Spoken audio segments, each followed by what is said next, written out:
Okay, magandang araw po sa ating lahat at panibagong vlogs at panibagong updates na naman ang ating gagawin. At heto na nga, no, napapansin natin ang ilan na mga kongresista, mga House of Representatives ay parang natataranta sila na hindi po matuloy ang impeachment trial ni Vice President Inday Sara Duterte. Ito ngayon ang mga usap-usapan hindi natin maiiwasan yung usapin na yan kasi po talaga marami na pong mga batikang mga senador na nagsasalita na posible nga na magiging useless na ang impeachment trial. Ika nga, sabi ng iba, mukha yatang hindi na matuloy ang impeachment trial. Pero ang mga kalaban ng mga Duterte po ay pumapalag dito, syempre.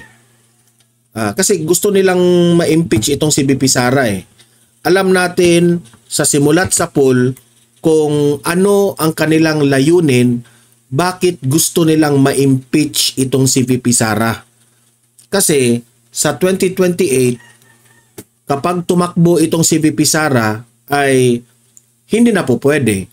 Kasi nakasaad yan sa ating konstitusyon na kapag ang isang government official ay nai-impeach sa kanyang posisyon ay hindi na siya po pwedeng tumakbo in any position. So yan po ang kanilang isinusulong talaga na ma-impeach itong si VP Sara. Kaya nga, itong si Vice President Inday Sara Duterte, hinikayat ng isang mga kongresista na itigil raw yung pamumulitika. Alam naman natin yung si Bacolao doon sa House of Representatives.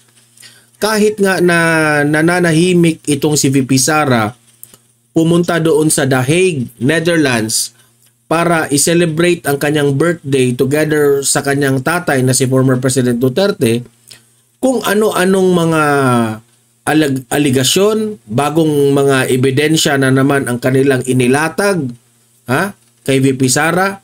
Tapos si VP Sara pa yung sasabihin nila na itigil na ang pamumulitika. Mukha yatang sobrang ang kapal ng mukha ninyo, di ba? Totoo. Kasi wala namang ginagawa si VP Sara, nananahimik, pero sasabihin mo pang itigil na yung pamumulitika. Sa simulat sa poll, kayo yung namumulitika mamaya ipapakita ko yan sa inyo.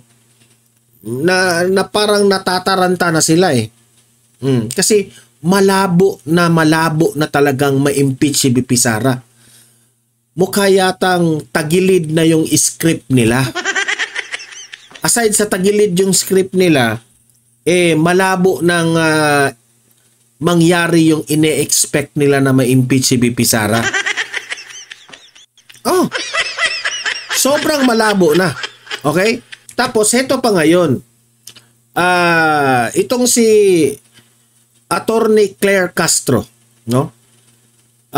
Tinanong siya kanina patungkol sa ano ba ang reaksyon ng palasyo sa pahayag ng legal counsel ni former President Duterte na si Attorney Kaufman nung sinabi ni Attorney Kaufman na ang dahilan na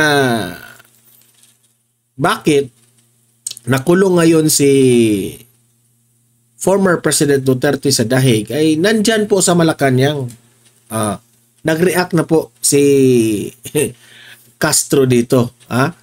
Nagmamagaling na naman. Akala niya, mas magaling pa siya dito kay Attorney Kaufman. Mamaya, ipaparinig ko sa inyo ang kanyang sablay na mga statement doon, okay? Heto pa, itong si Senator-elect Tito Soto sa article of impeachment. Ano ba ang desisyon dapat dito? Okay, kasi po, parang pumalag siya sa sinabi ni Cheese Escudero noong sinabi po ni Cheese na mas may importante pang priority ang Senado, yung mga priority bills. Oh, kasi po parang pati itong si Cheese Escudero nawala na rin yung gana sa impeachment. Di ba? Mamaya pakinggan natin ng buong-buo yung sinabi ni Senator Soto dito ha. Ito pa, meron pang isang pumalag na kongresista. Na nagiging kongresista rin ito, representative dahil sa party list. Yung si Laila de Lima. Laila de Lima. Lai de Lima. Ay nako. Nag-a-advise tayo kay Laila de Lima na manahimik ka na lang, Laila de Lima. Ilang taon kang nakulong, di ba? So ang payo namin sa inyo para bang tumahimik ka na lang sana, pero still pinili niyang mag-ingay. Eto, si de Lima naglabas ng pahayag ukol sa ulat na posible umanong hindi matuloy ang impeachment. Ayan, pumalag na si de Lima. Ayan, takot yan sila parang pinagpipilitan nila na sa 2028 meron pang chance ang mga dilawan na makapasok sa politika. Paano yan? Siguro, nagdududa nga kami yung pagkapasok kay Bam Aquino at itong si sino ba to? Si Bam Aquino at itong si ano yan? Si Kiko Pangilinan, na ito po ay resulta sa anong tawag dyan? Resulta sa parang dayaan ng eleksyon. Nagdududa. Marami ang nagdududa dyan. Okay? So, itong si de Lima, akala niya siguro na unti-unti na silang bumabalik ang mga dilaw, di ba? Tingnan lang natin. Tingnan lang natin. Okay. Ito pa. Itong last na video na ipapakita ko sa inyo ay ito po'y patungkol kay Congressman Teves. Update po sa nangyari kay Congressman Teves. Okay? Sa gobyerno ng Timor-Leste, pinasalamatan ni Presidente Bongbong Marcos kaugnay sa deportation. Nagpapasalamat sila kasi wala naman silang ginawa Hindi yan madideport si Teves kung hindi dahil sa Timor-Leste. Akala niya siguro dahil sa kanila kaya na-deport si Teves. Hindi. Dahil yan sa Timor-Leste. Attorney Topacio, naninindigang mahina ang kaso laban kay expelled Congressman Teves. Mamaya pakinggan natin ang update dito patungkol bakit nasabi ni Attorney Topacio na mahina na yung kaso. Okay? So, bago ang lahat, bago natin ito pag-uusapan, help me po muna na i-like at saka i-share itong video na ito para guys kakalat ito sa taong bayan. Okay? Sabay muna tayong mag-like and share sa Donmar TV. 1, 2, 3, go! Ayan, thank you very much. And sa mga bago pa lang dito sa aking channel, mag-subscribe na po kayo para updated kayo lagi sa ating mga balita. And yung cellphone nyo, ma-notify kung meron tayong breaking news, meron tayong bagong uploads, o kung nagla-live mismo ang ating channel, malalaman po ninyo. Okay? Kaya mahalaga po na mag-subscribe tayo sa Donmar TV. 1, 2, 3, go! Ayan, nakasubscribe na ba lahat? Okay? Unahin muna natin itong balita patungkol sa VP Sara. Hinikayat ng isang kongresista na itigil na raw yung pamumulitika. Si VP Sara pa yung pinigilan niya. Ikaw yung tumigil, bakulaw. Bakulaw ka talaga play. Rosalie, ano ang detalye sa pinakahuling resulta ng SWS survey kaugnay ng pananaw ng publiko sa dapat maging prioridad? Kasi hindi nila matanggap-tanggap Alam nila na pumapabor yung taong bayan kay VP Sara. itong mga bakulaw na ito doon sa Kongreso, hindi nila matanggap-tanggap. Oh, may pa nagdududa raw sila, may paduda-duda pa sila. Kayo nga ang kayo nga ang dahilan na bumagsak ang rating ni Bongbong Marcos dahil sa mga pautot nyo dyan sa Kongreso. Ni VP Sara Duterte. Aga, lumabas sa May 2025 survey ng Social Weather Station o SWS ang ilang isyung nais ng mayorya ng mga Pilipinong matugunan ni Vice President Sara Duterte pagkatapos nga ng May 2025 midterm elections. Sa panayam sa 1,800 respondents sa buong bansa noong May 2 hanggang 6, 2025, 74% ang nagsasabing dapat makipagtulungan si VP Sara para unahin ang mga... Okay. Gumawa rin sila ng sarili nilang survey. Ano na ito Kitang-kita na natin ang pattern dito Pagkatapos na nadismaya sila sa Pulse Asia survey, no? May sarili rin silang ito yung totoo ha. May sarili rin silang tinatawag nating survey.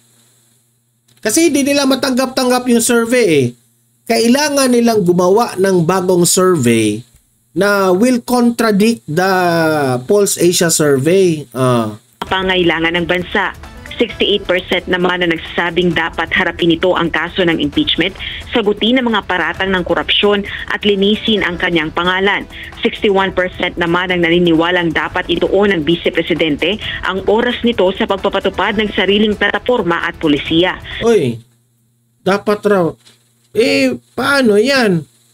Si VP Sara nga is, kung ikukumpara mo yung kanyang trabaho, kung ang kanyang workmanship, no?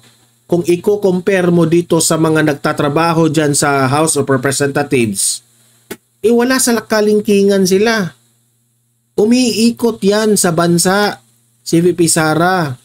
Tinitingnan kung ano yung problema ng bansa natin. Tumutulong sa mga mahihirap. Yung mga congressman diyan, yung mga tuwadcom, tricom, umiikot ba yan? Na hindi nga makagalaw sa kanilang upuan. Diba? So, sino ang gumawa nitong survey na ito? SWS survey. Kailangan nilang magpalabas ng bagong survey. Ay, nako. Samantalang 59% ang nagpahayag na dapat magpatuloy si VP Sara sa tungkulin bilang pangalawang at least malaki pa rin yun, di ba? Wala na kasi kayo Kahit anong gawin ninyo, ang paniniwala ng taong bayan ay si VP Sara yung matino na leader. Kahit anong gawin nyo pa dyan, magprangkahan na tayo sa mga House of Representatives dyan. Yung mga kumukontra kay VP Sara. Kahit anong paninirang gawin nyo, kahit anong bagong ebidensyang ilalabas ninyo para sa impeachment niya, hindi na maniniwala ang taong bayan dyan. Kasi, once masira na yung trust ng tao, mahihirapan na kayong ibalik. Wala namang ginagawa si VP Sara. Lagi ninyong tinitira. Look at what happened now. Kinakampihan siya ng taong bayan. Ulo at iwasan ang pamumulitika. Kaya si VP Sara pa yung iiwas sa pamumulitika? Ang kakapal ng mukha ninyo. Ni House Deputy Majority Leader La Union 1st District Representative Paulo Ortega. Malinaw ang mensahe ng survey. Itong si Ortega, hindi na yan dapat pinakikinggan Default na yan para yung aso rin yan Si Baculaw. Huwag yung pakikinggan yan si Baculaw. Kayo namang mga media, huwag yung pakikinggan dyan. Lahat ng mga sinasabi niyan, akala siguro niya papatulan siya ni VP Sara para sisikat siya. Wala namang pumapatol sa kanya Harapin dapat ang kaso, tumigil sa pamulitika. Anong humarap? humarap pro si BP Sara sa kaso. Anong sinabi ni BP Sara Baculaw? Sabi nga niya, bloodbath eh. Kahit sabay pa kayong maligo ng dugo. Yan ang sabi ni BP Sara ha. Bloodbath. Tapos sasabihin mo, dapat harapin niya, dapat harapin. Anong klaseng tao ka? Sinabihan ka na nga na gusto ni BP Sara na merong impeachment. Tapos sasabihin mo, dapat harapin niya. Anong utak yan? Sabi ni BP Sara, gusto niyang merong impeachment, bloodbath, dahil ipapakita ni BP Sara kung gaano kayo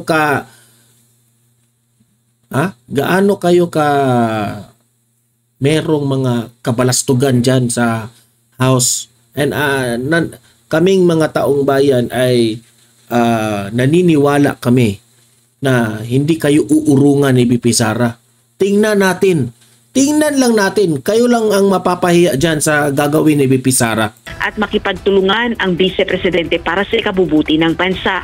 Dagdag pa nito, kung may layunin si VP Sara na makabubuti, ay ipakita ito sa gawa at hindi sa mga pagbatikos. Mrs., kayo yung satsat ng satsat eh. Nakakahiya nga, kalalaki ninyong tao, inaaway nyo ang babae. Di ba? Isa na ito si Baculaw. Kalalaki mong tao, lagi mong tinitira si BP Sara. Hindi ka ba nahiya dyan? Mahiya-hiya ka naman. Ang taba-taba mo, ang kalalaki mong tao, nang aaway ka ng babae. Hindi ka nahiya?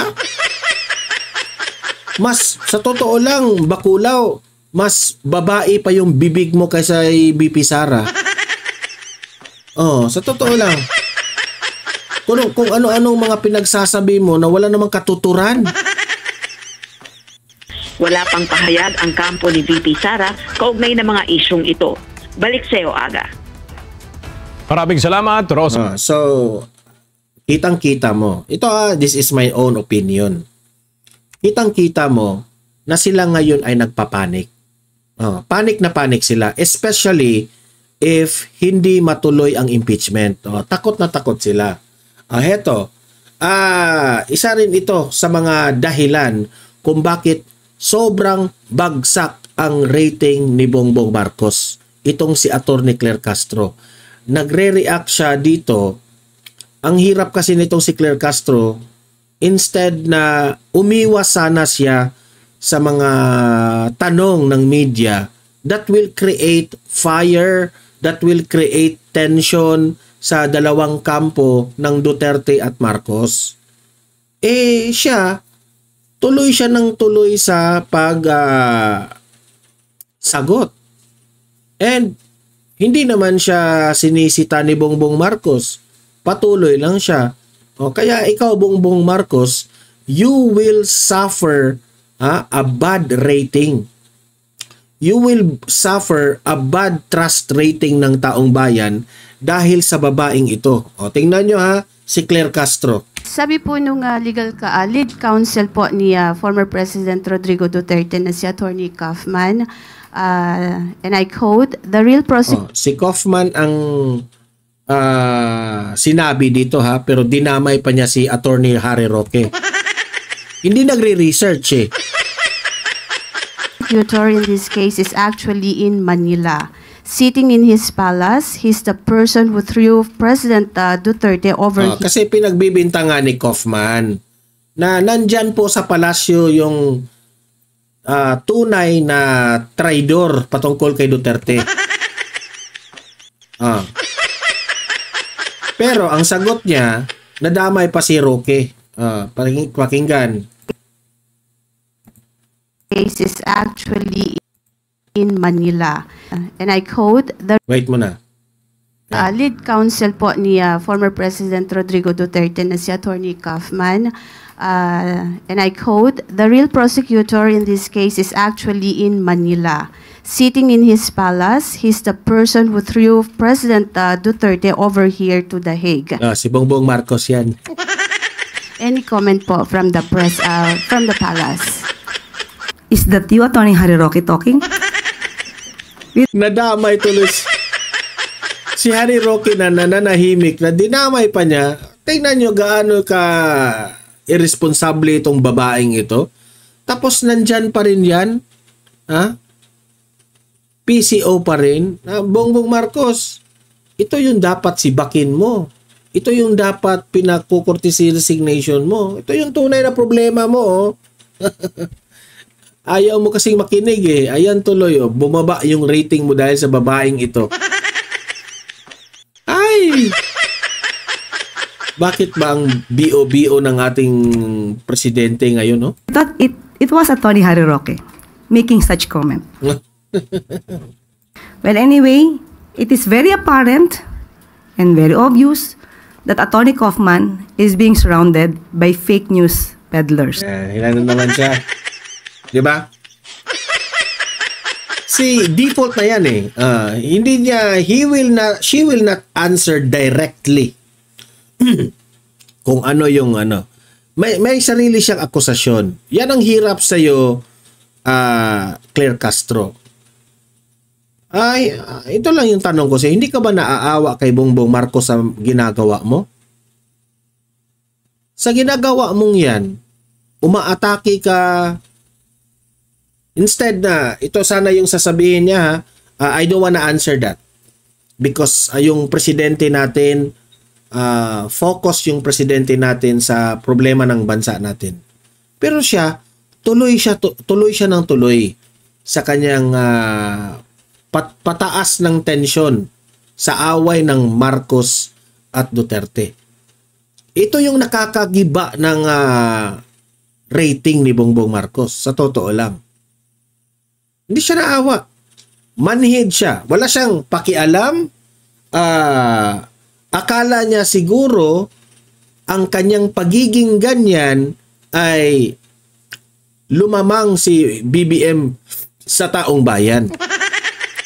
Which is, you are very wrong.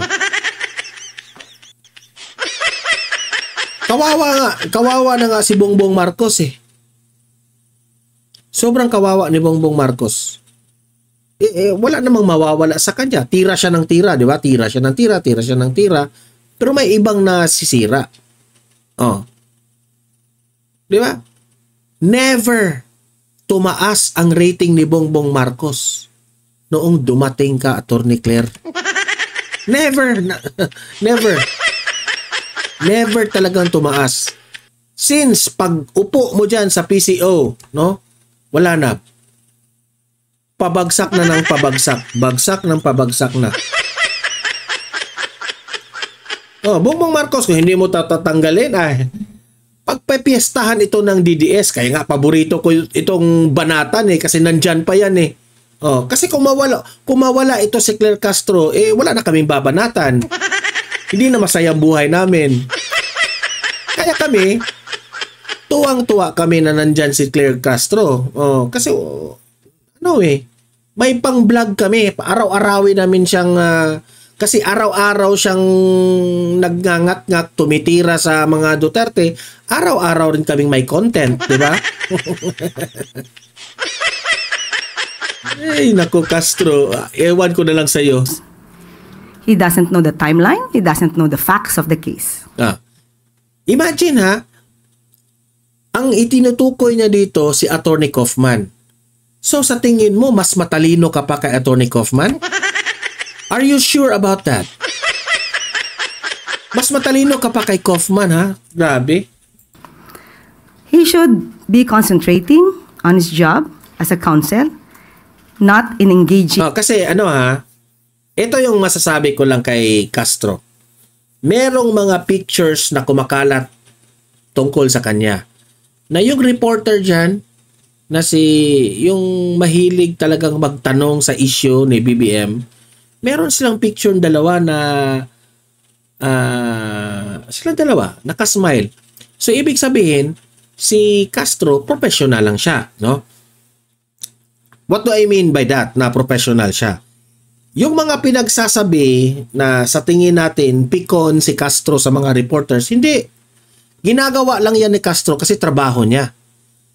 She is just being professional. That's the way I look at it.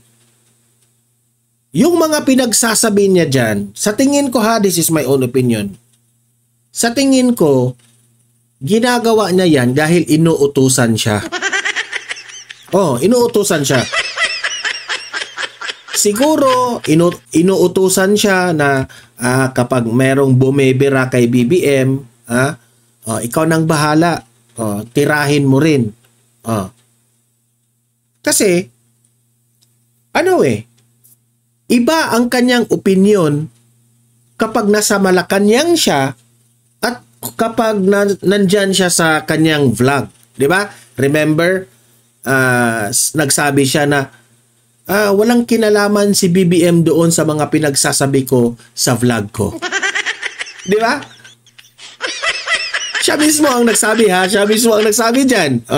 So meaning to say, ang kanyang mga opinion dyan sa Malacanang, sa PCO, professional lang siya. Siguro, hindi siya sang-ayon dyan, pero sinabi lang niya kasi inutusan siya. Dalawa lang yan. Di ba? Pero may sarili siyang opinion sa mga issues. Kasi vlogger siya eh. Nakakalito nga eh, nakakalito. In rumor mongering. Di ba? So, ayan. Sa interview na yon, ipinakita niya doon, parang sinabi niya na mas magaling pa siya kay Atty. Kaufman.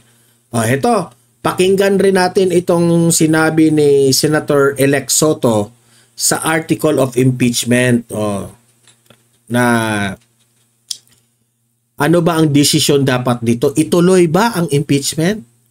Ano ang comment niya sa sinabi ni Cheese Escudero nung sinabi na mas may priority pa tayo dyan? Diba? Pumalag si Senator Soto. Ito, pakinggan nyo.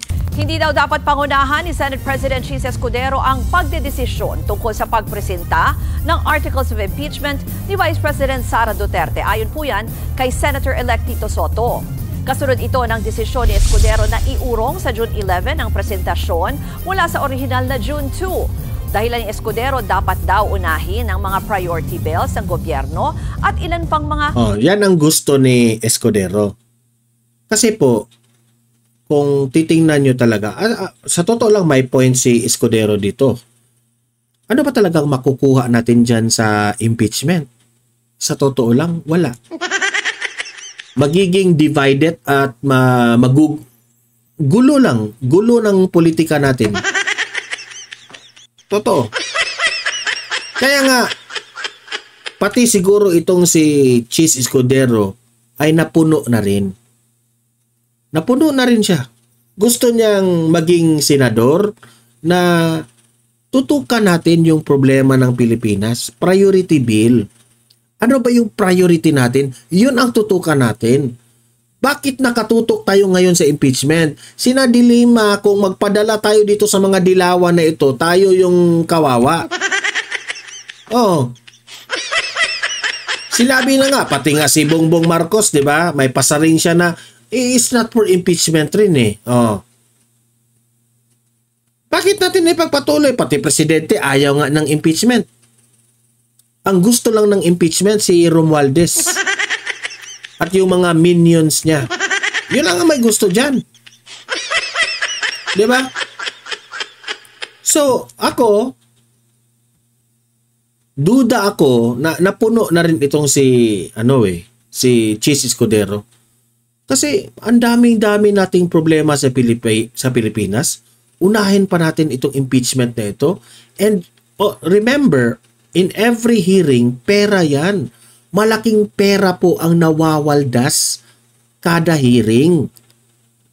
Yan ang dapat nyong isipin. Pero bakit itong sina De Lima, si Castro, itong mga tuwadko, mga crocodile dyan, yan ang gusto nila. Wala silang pakialam sa pera ng taong bayan. Buti nga itong si Cheese.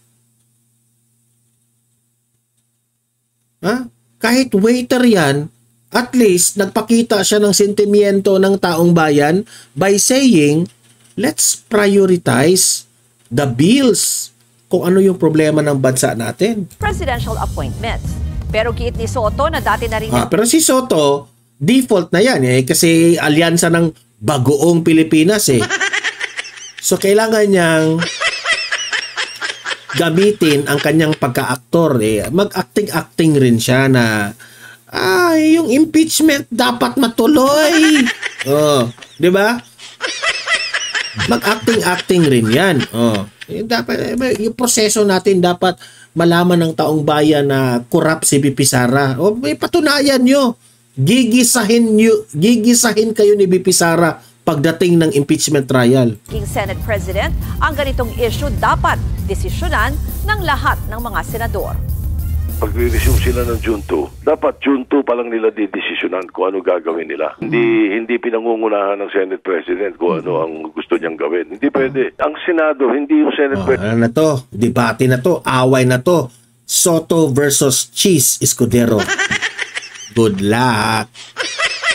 Ang Senado, yung mga senador, at the very least, nagkukoko sila, then the Senate President can speak. Dinipensahan naman ni Senate President Pro Tempore Jinggoy Estrada ang pag-urong ng presentation ng Articles of Impeachment. Paliwanag niya na pagkasunduan ito sa pulong ng Legislative Executive Development Advisory Council kung saan kabilang ang ilang senador at kongresista. Ito rin ang tingin ni Senadora Amy Marcos na kaalyado ni VP Sara. Dapat naman daw talagang unahin ang priority measures at hindi pamumulitika. Di ba? Pati si Senator Amy. Buti pa si Amy. Kasi ang gusto niyang tututukan yung problema ng Pilipinas kasi impeachment na very useless. At the end of the day, ang mananalo pa rin si BP Sara. Hindi pa rin matuloy ang impeachment. Sasakit lang ang dibdib nyo dyan. Pero, heto na.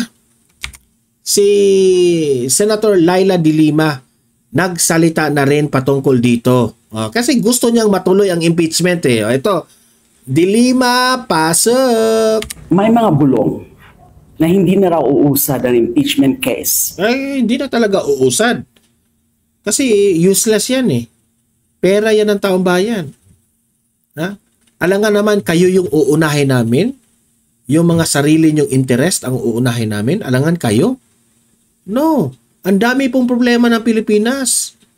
Yun po ang dapat yung pagtuunan ng pansin, hindi yung sarili nyong interest. Laban kay Vice President Sara Duterte. Dead on arrival daw. Kulang daw sa boto.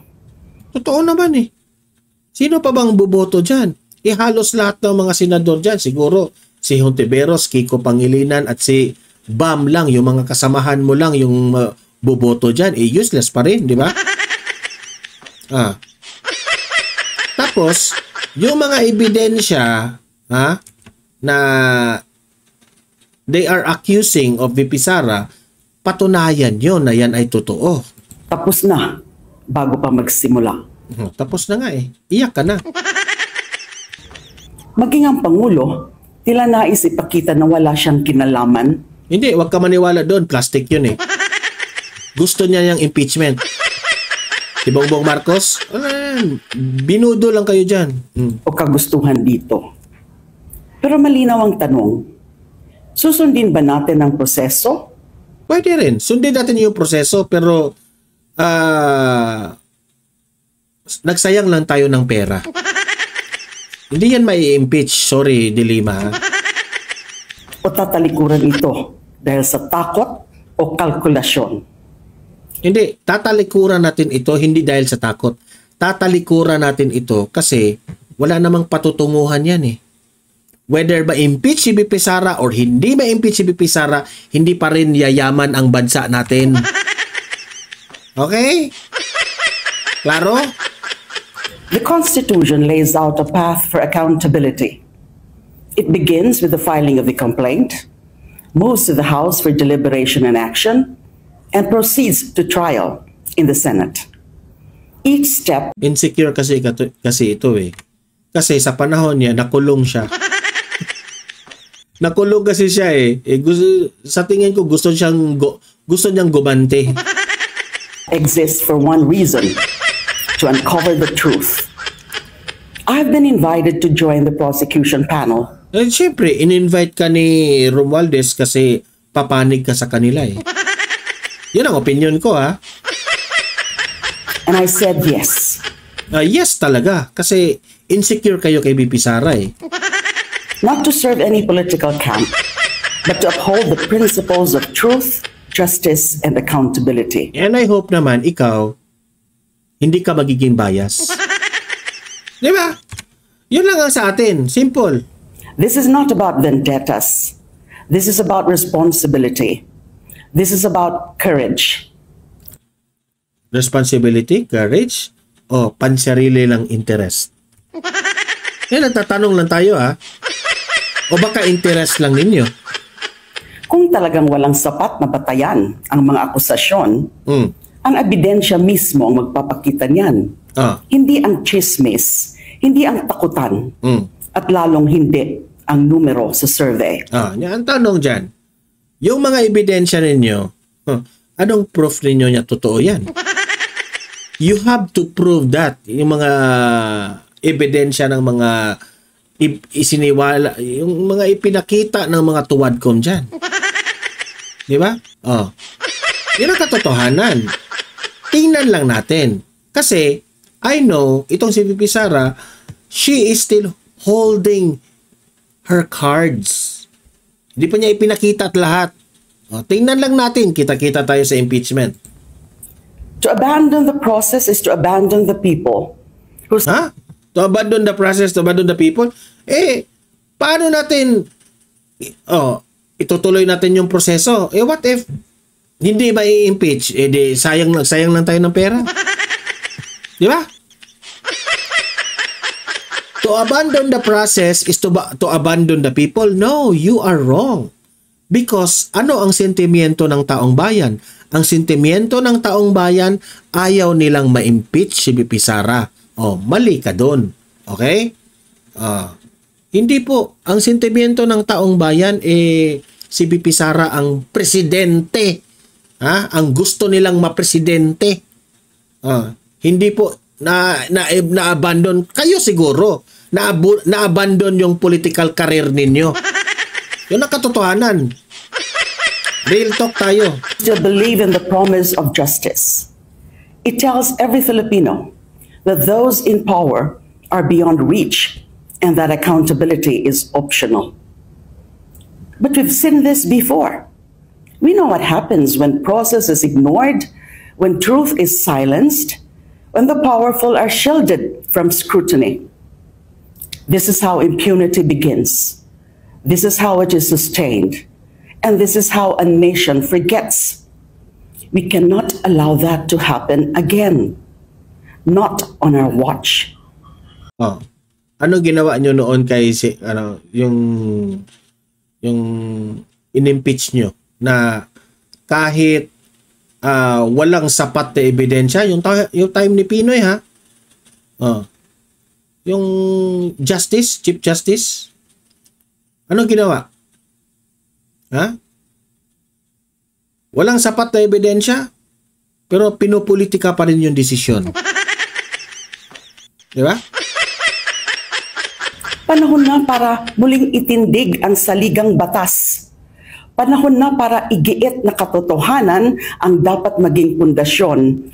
At panahon na rin na isolve natin ang problema ng Pilipinas. Panahon na para itigil na ang mga pamumulitika. Hindi yung pansariling interest nyo na kailangan nyong pilayan ang mga Duterte para lang kayo makapasok sa politika.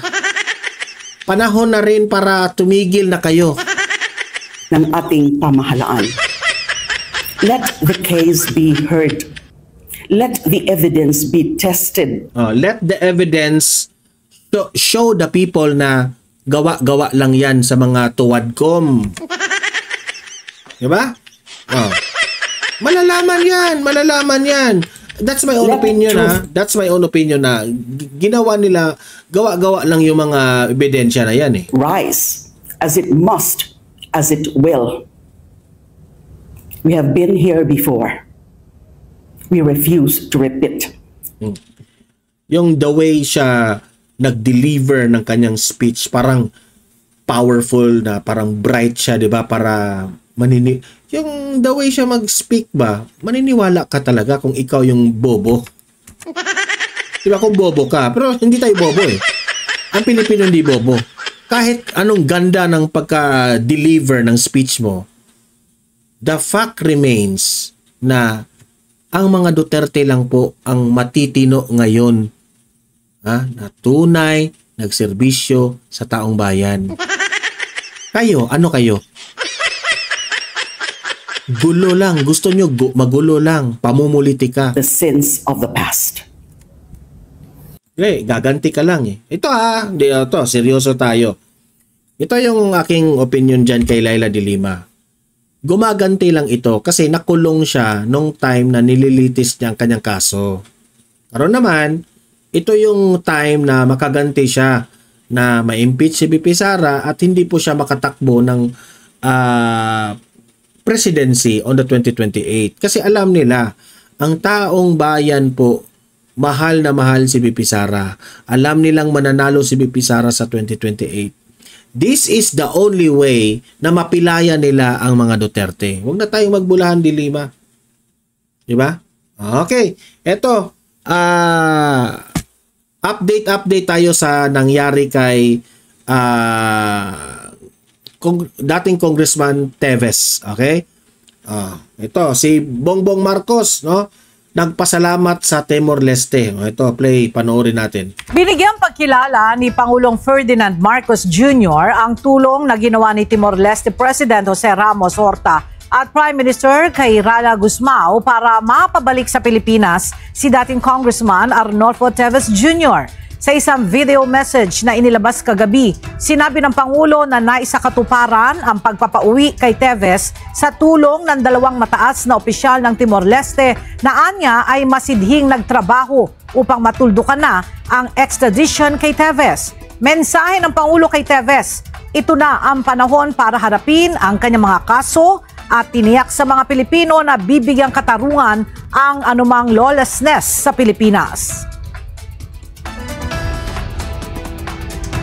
As we know, the former Congressman Arnie Teves is facing charges of murder and other crimes related to the ambush killing of the former Governor Digamo. We would like also to assure all our citizens that such lawlessness will not go unpunished, and it is now time for Arnie Teves to face justice. Okay, so yun po ang official statement ni Bongbong Marcos sa Timor-Leste. Ito naman, pakinggan natin itong si Attorney Topacio, no? Naninindigan na mahina na ang kaso ni Teves. Ito, play.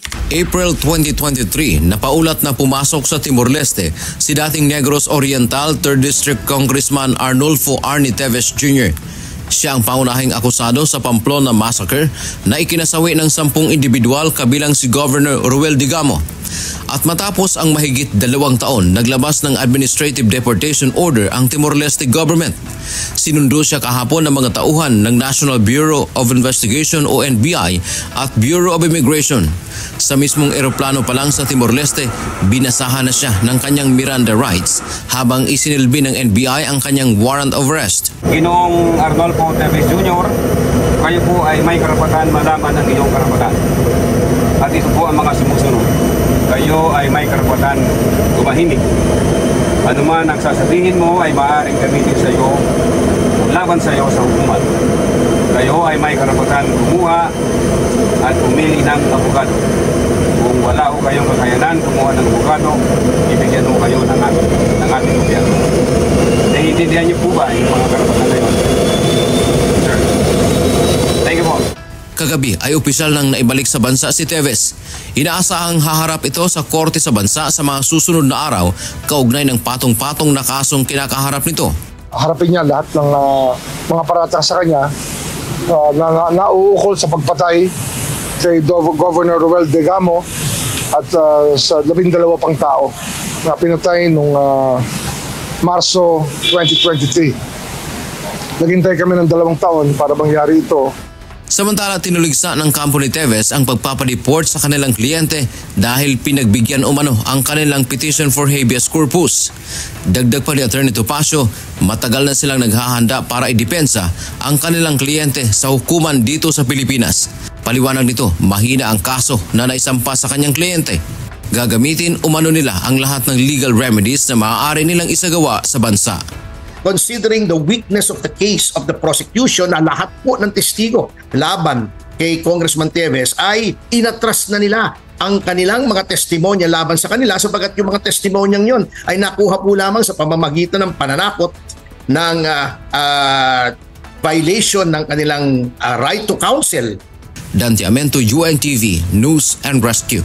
Okay, so yun po ang update kay Teves. At kanina nakita ko yung interview niya sa media, official press interview niya, na umiyak si Teves. He is very emotional noong nakita niya ang kanyang nanay kasi matagal rin I think 3 years ba na wala si Teves sa Pilipinas, na hindi niya nakita ang kanyang nanay kaya umiyak siya. Tapos namatay pa yung yung kanyang tatay na hindi niya nakita. Hindi niya nakita hindi nga siya he is not present sa burol ng kanyang tatay. So, emotional siya doon, Naintindihan natin yun kasi pamilya yan Sino ba namang hindi iiyak diyan sa pamilya? Pero ayun na nga, kitang-kita doon na nag-fingerprint si Teves. Merong mga video doon. Tapos, ayun, si Topacio, tinulungan niya yung nanay ni Teves. So, yun yung sumundo doon sa Davao. Okay? So, ngayon raw ay kasalukuyang si Teves ay nakakulong sa Muntinlupa. Okay? So, yun po ang update po patungkol kay Teves. So, guys, libre po kayong mag-comment, mag-react sa mga pinag-usapan natin at usap-usap tayo sa comment section. And don't forget, i-like at saka i-share itong video na ito para kakalat ito sa taong bayan. Sa mga bago pa lang dito sa aking channel, mag-subscribe na po kayo para lagi kayong updated. And meron tayong pangalawang channel, Donmar TV Balitang Totoo. Okay, subscribe rin kayo doon kasi marami tayong videos doon na ina-upload na hindi nyo makikita dito sa main channel natin. Okay? Sa mga audience ko dito sa Donmar TV, thank you very much. See you in my next video. See you in my next live. Have a great day, have a great night, and God bless po sa ating lahat. Mabuhay ang Pilipinas, and God save the Philippines. Bye-bye.